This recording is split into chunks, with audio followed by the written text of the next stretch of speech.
आज मैं आपको कॉमेडी से भरी एक ऐसी कहानी सुनाने जा रही हूँ जिसे सुन के आप आनंदित हो जाएंगे, आपका मन खुश हो जाएगा। कॉमेडी प्लस मोटिवेशन दोनों ही आपको इस कहानी में भरपूर मिलेंगी। तो कहानी का एक पल भी वेस्ट मत करना। और कहानी शुरू करने से पहले अगर आप मेरे चैनल में नए हैं तो सब्सक्राइब करना मत भूलना। एक बार एक हाथी की मृत्यु हो गई। अब जैसे ही हाथी मरा, उसकी आत्मा निकालकर यमराज के दूत यमराज के पास लेकर गए। हाथी की आत्मा को देखकर चित्रगुप्त ने उनका हिसाब लगाना शुरू किया।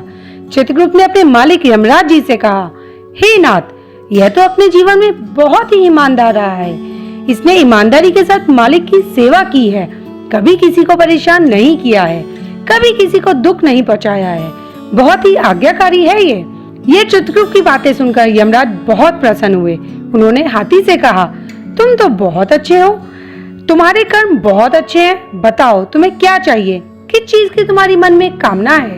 तब उस हाथी की दिव्य आत्मा कहने लगी, हे भगवान, अगर आप मेरे से प्रसन्न हो तो सिर्फ मेरी एक प्रार्थना स्वीकार कीजिएगा। यमराज जी बोले, निसंकोच कहो। हाथी बोला, मेरे साथ कुछ भी कीजिए, पर मुझे किसी इंसान के पगड़े में मत डाल दीजिएगा। मैं नहीं चाहता कि कोई भी मेरे ऊपर कोई भी मनुष्य शासन करे। अगर आप मुझे कर्मों के अनुसार कोई भी जन्म देना चाहते हो तो दे दो, मुझे कैसा भी जानवर बना दो, पर मेरी सिर्फ और सिर्फ यही प्रार्थना है कि किसी भी मनुष्य का अधिकार मेरे ऊपर ना रहे, क्योंकि मनुष्य के साथ रहना बहुत ही कठिन होता है।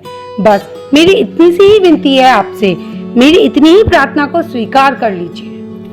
हाथी की यह बात सुनकर यमराज जी हैरान हो गए।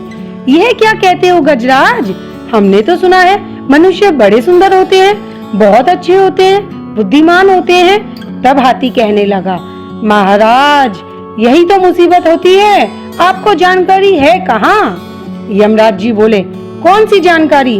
देखो तुम्हारे सामने कितने मनुष्य खड़े हैं, शांति से अपनी सजा स्वीकार कर रहे हैं, जैसे मैं कहता हूँ वैसा ही करते हैं। तब हाथी मुस्कुराते हुए बोला, महाराज, यह तो आपके पास पहुँचे हैं ना, यह सब मरे हुए हैं। जिस दिन कोई जिंदा इंसान आपके पास पहुंच जाएगा ना, समझ लेना आपके लिए भी जीना मुश्किल हो जाएगा। अब हाथी की यह बात सुनकर यमराज जी हैरान हो गए। उन्होंने इस चैलेंज को स्वीकार कर लिया। उन्होंने हाथी से कहा, अच्छा, अगर ऐसी बात है तो मैं भी देखता हूँ कि तुम्हारा मतलब क्या है। मैं एक जिंदा मनुष्य को स्वर्ग पर बुलाऊंगा और आजमाऊंगा। अगर तुम्हारी बात सही निकली तो मैं वही करूंगा जैसे तुम चाहोगे, और अगर मैं जीत गया और वह इंसान हार गया तो तुम्हें पुनः उसी इंसान के पास जाकर रहना पड़ेगा जो तुम्हारा मालिक था। हाथी ने शर्त स्वीकार कर ली। यमराज ने दूतों को बुलाकर कहा, जाइए, उस गांव में से एक मनुष्य रहता है, उसे लेकर आइए। अब यमराज की बात मानकर यम के दूत नीचे गए और गांव में पहुंच गए और सोचने लगे, अब तक तो हम पृथ्वी पर आते थे तो किसी आत्मा को लेकर जाते थे, इस बार तो हमें एक जिंदा व्यक्ति को लेकर जाना है, तो हमें पुरुषार्थ करना पड़ेगा। खैर, अब वह उस आदमी के घर पहुंचे। वह आदमी जागा हुआ था। उन्होंने सोचा, अभी ये सो जाए तब इसे लेकर जाएंगे। थोड़ी रात होने पर जब वह व्यक्ति सो गया, तब यमराज के दूतों ने उसे चारपाई के साथ ही उठा लिया और उसे स्वर्ग की ओर ले जाने लगे। जैसे ही वे आधे मार्ग में पहुंचे, आकाश की ओर उड़ रहे थे, उसी समय उस व्यक्ति की आंख खुल गई। उसने देखा, अरे ये मैं कहाँ आ गया हूँ। नीचे की ओर देखा तो सोचा, अरे ये तो धरती ही नहीं है, और चार व्यक्ति उसे ऊपर की ओर क्यों लेके जा रहे हैं। उसने पूछा, तुम कौन हो और मुझे कहाँ ले जा रहे हो? तब वह दूत कहने लगे, हम यमराज के दूत हैं और तुम्हें यमराज ने बुलाया है। अब वह व्यक्ति बोला, यमराज के पास तो मरने के बाद जाया जाता है ना, मैं तो जिंदा हूँ, मुझे क्यों ले जा रहे हो? दूत बोले, आज वहाँ जिंदा मनुष्य ही चाहिए। एक हाथी था, उसने कहा, जिंदा व्यक्ति लेकर आओ, तब तुम्हें सबक मिलेगा। यह सुनकर वह व्यक्ति बोला, अरे वो तो मेरा ही हाथी मरा था, उसने मुझे ही ऊपर बुला लिया। वो चारों बोले, अच्छा, तुम उसके मालिक थे, वो तुम्हारी इतनी प्रशंसा कर रहा था। तभी यमराज जी ने कहा, जिंदा लेकर आओ, अब चलो उनसे मिलने। अब जैसे ही उसने सारी बातें सुनी, उसने सोचा, कोई ना कोई उपाय तो करना ही पड़ेगा, वरना आज तो मेरा मरना निश्चित है। उसका ध्यान पलंग पर पड़े पेपर और पेन पर गया। उसने पेपर उठाया और पेन से कुछ लिख दिया। जैसे ही उसने लिखकर कंप्लीट किया, इतने में वे चारों व्यक्ति उसे यमराज के पास लेकर गए। यमराज ने जब उस जिंदा व्यक्ति को देखा तो उसे देखकर उन्हें हंसी आ गई और हाथी की ओर इशारा करते हुए कहने लगे, तुमने इसके लिए बोला था? देखो कितना भोला है ये। तुम कहते हो ये बहुत होशियार है, अगर होशियार होता ना तो यहाँ तक नहीं आता। हाथी बोला, महाराज अभी तो ये आया है, देखते जाओ क्या क्या होता है, अभी तो पार्टी शुरू हुई है। जैसे ही यमराज जी ने उस व्यक्ति को पास बुलाया तो दूर से ही बड़े रौब के साथ वह व्यक्ति बोला, महाराज आपने मुझे बुलाया है, आपको पता है मैं कौन हूँ? यमराज जी पूछने लगे, कौन हो बताओ? व्यक्ति बोला, यह लीजिए कागज, और उसने वह कागज यमराज जी की ओर बढ़ा दिया। जब यमराज जी ने वह कागज खोला तो वह हैरान हो गए और नीचे उतर आए और उस व्यक्ति को अपने हाथों से अपने सिंहासन पर बिठा दिया। जैसे ही वह व्यक्ति सिंहासन पर बैठा, उसने कहा, यमराज जी आज से आपका शासन खत्म, आज से मेरा शासन है, अब जैसे मैं कहूँगा वैसा ही होगा। हाथी ने कहा, देखो आगे आगे होता है क्या? यमराज जी कहने लगे, जैसे आप आज्ञा देंगे वैसा ही मैं करूँगा। तब वह व्यक्ति कहने लगा, आज से स्वर्ग और नर्क का लफड़ा ही खत्म, आज से सब स्वर्ग हो जाएगा। देखते ही देखते नर्क के सभी लोग स्वर्ग में आ गए और वहाँ मौज मस्ती का माहौल हो गया। व्यक्ति सोचने लगा, अवसर थोड़ा ही है मेरे पास, जैसे ही मेरी सच्चाई सबके सामने आएगी मुझे मार दिया जाएगा। ऐसा सोचकर उसने दान पुण्य प्रारंभ कर दिया। जितने लोग वहाँ स्वर्ग में थे उसने चित्रगुप्त से कहा, इन सब का क्या हिसाब है? चित्रगुप्त ने सबका हिसाब लगाकर बताया कि इसकी यह सजा है, इसकी यह सजा है। व्यक्ति ने कहा, किसी को कोई सजा नहीं मिलेगी, और हाथी को देखकर बोलने लगा, और गजराज कैसे हो?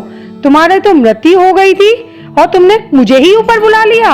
हाथी नजदीक गया और बोला, महाराज नीचे तो आप मेरे मालिक थे ही, पर यह तो बताइए आप स्वर्ग के मालिक कैसे बन गए?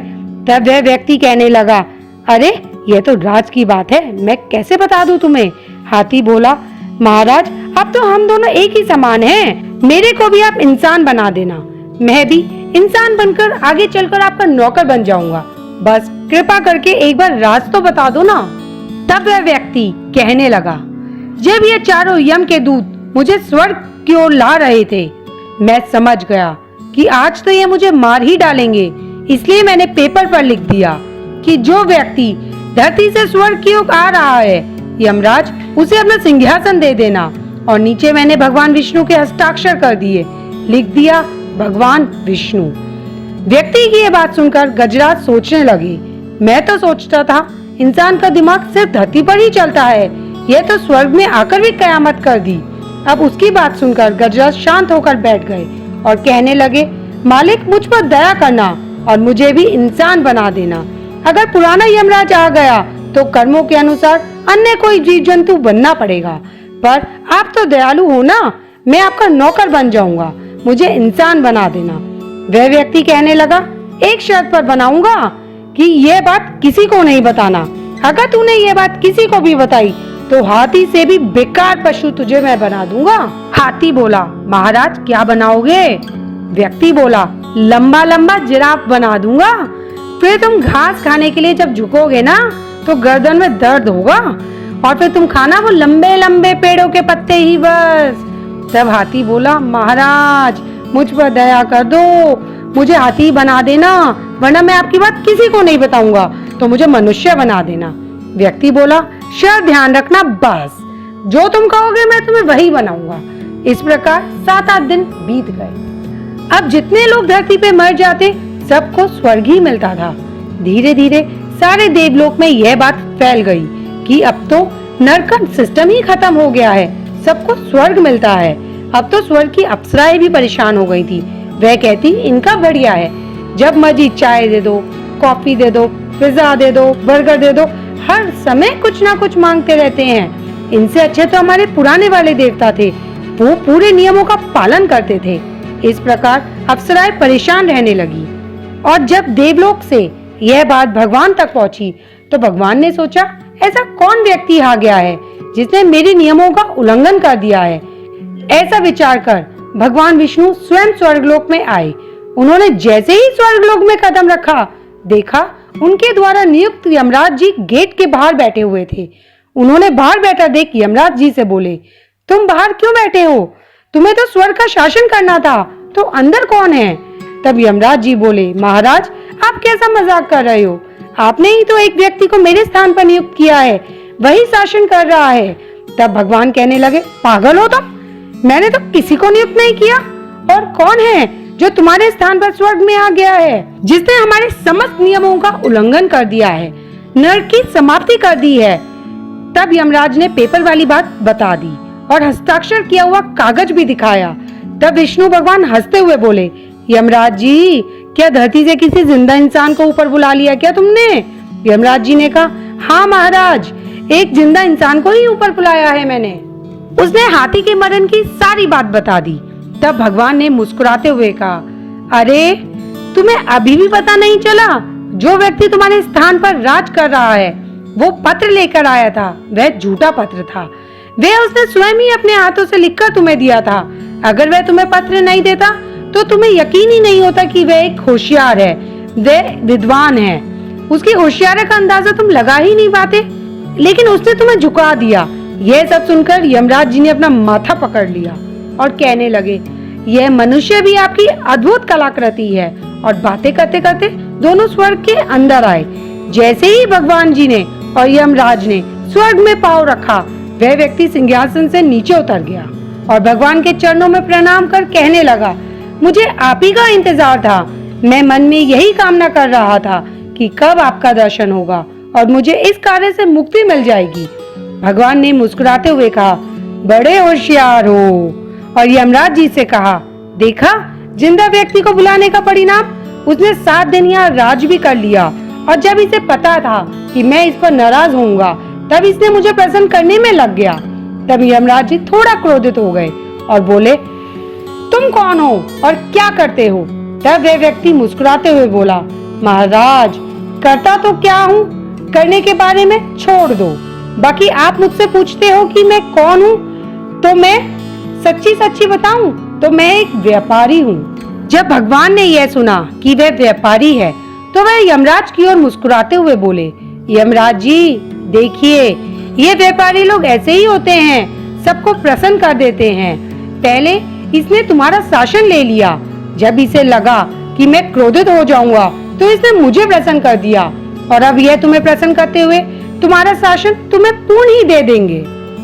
तब यमराज पूछने लगे, महाराज क्या व्यापारी लोग इतने होशियार होते हैं? भगवान ने कहा, अरे मनुष्य में सबसे होशियार ये व्यापारी ही होते हैं। ये गंजे को कंघा बेच देते हैं, ठंडे वाले स्थान में फ्रिज बेच देते हैं। और क्या बताऊं, किसी के पास पैसा नहीं हो ना, ये उस गरीब से भी पैसा लेकर उसे बड़े बड़े महलों का सपना दिखाकर वह धन भी हड़ लेते हैं। इतने होशियार होते हैं, पर ये व्यापारी लोग निरंतर अपने व्यापार में दबे रहते हैं। पर अगर थोड़ा सा भी समय निकालकर ये मेरा चिंतन करे ना, तो मैं सच्ची कहता हूँ उनका भी कल्याण कर दूंगा। तब यमराज जी उस व्यक्ति की करतूत को देखकर हाथी के पास गए और बोले, हे गजागज, तुम शर्त जीत गए, मैं हार गया। मुझे लगता था कि हम देवता से होशियार कोई है ही नहीं, पर तुमने जिंदा मनुष्य के ऊपर बुलाकर मेरे मन के सारे भ्रम समाप्त कर दिए। हाथी मुस्कुराते हुए कहने लगा, महाराज अब तो मैं शर्त जीत गया हूँ। शर्त के मुताबिक मुझे एक व्यापारी बना दीजिए।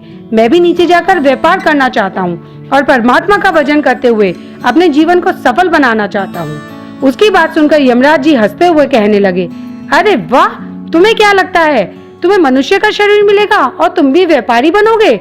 मैं तुम्हें मनुष्य का शरीर अवश्य दूंगा, पर व्यापारी नहीं बनाऊंगा। व्यापारी इतना होशियार होता है ना कि वह परमात्मा के मार्ग से हट जाता है।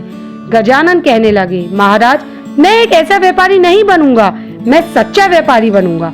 सच्चा व्यापारी वो ही होता है जो परमात्मा का भजन भी करता है और जितना धन कमाता है उसमें से कुछ हिस्सा दान भी करता है। जो लोगों के परोपकार के लिए हमेशा आगे रहता है, वही सच्चा व्यापारी होता है। मैं ऐसा ही एक सच्चा व्यापारी बनना चाहता हूँ। यमराज जी ने उस हाथी को मनुष्य का शरीर दे दिया। इस कहानी से हमें सीख मिलती है, हमें अपने जीवन को ऐसे ही व्यर्थ नहीं गंवाना है। हमें मनुष्य का शरीर मिला है, हमारी बुद्धि इतनी तीव्र है कि हम जीवित रहते हुए भी स्वर्ग पर राज कर सकते हैं, तो संसार तो बहुत छोटी चीज है। अगर हमें अपने जीवन को खुशनुमा बनाना है तो उस व्यक्ति की तरह विचार करो जिसे यम के दूत पकड़कर स्वर्ग लेकर जा रहे थे। ऐसी अवस्था में भी उसका दिमाग एक्टिव रहा और जब पत्र लिखकर यमराज को भी सिंहासन से हटा दिया, लेकिन वह कठिन अवसर पर घबराया नहीं। तो दोस्तों, हमें भी घबराना नहीं है, हिम्मत रखनी है। जो हिम्मत रखता है परमात्मा सदैव उसका साथ देता है। यही कहानी का सार है। अगर आप मेरी बात से सहमत हो तो लाइक, शेयर एंड सब्सक्राइब किए बिना बिल्कुल मत जाना। मैं मिलती हूँ आपको अपनी नेक्स्ट वीडियो में। Till then, stay positive.